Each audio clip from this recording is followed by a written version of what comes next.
India में पहली बार ऐसा कोई हादसा हुआ है जिसमें 3 ट्रेन्स आपस में टकराई है और ये हुआ है ओडिशा में।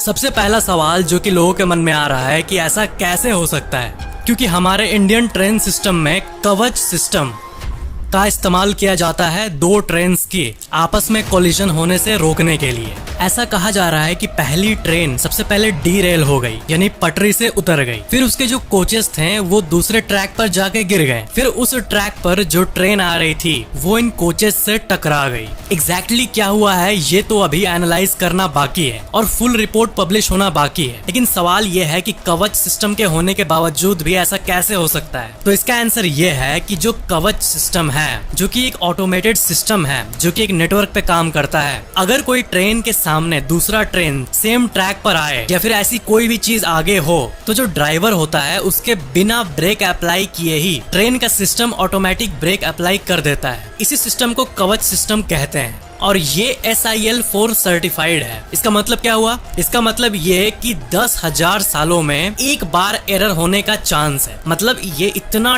टेक्नोलॉजिकली रिफाइंड है और ये इंडिया का अपना सिस्टम है। लेकिन इस केस में कवच क्यों नहीं बचा सका? तो यहाँ पर मैं आपको सबसे इम्पोर्टेंट बात बता दूं कि ये इसलिए क्योंकि यहाँ पर कवच सिस्टम था ही नहीं। जी हाँ, इंडिया का रेल नेटवर्क 60,000 से भी ज्यादा किलोमीटर्स तक फैला हुआ है और ये कवच सिस्टम अभी सारे ट्रैक्स में इंस्टॉल नहीं हुआ है और 2000 किलोमीटर भी होना बाकी है। तो वहां पर ये सिस्टम अवेलेबल था ही नहीं। और आनंद महिंद्रा यानी महिंद्रा के CEO, उन्होंने भी इसी बात को ट्वीट करके क्लैरिफाई किया है। तो ये था फैक्ट कवच सिस्टम के बारे में। जितने भी लोग हैं, ऐसा कहा जा रहा है कि NDRF की जो टीम है वो और वहाँ के सारे लोकल लोग रेस्क्यू करने में मदद कर रहे हैं। और कितने लोग मरे हैं ये तो बताना बहुत ही मुश्किल है, लेकिन ये one of the worst train incidents है इंडिया के इतिहास में। तो आई होप आपको कवच सिस्टम के बारे में क्लैरिफिकेशन मिल गई होगी।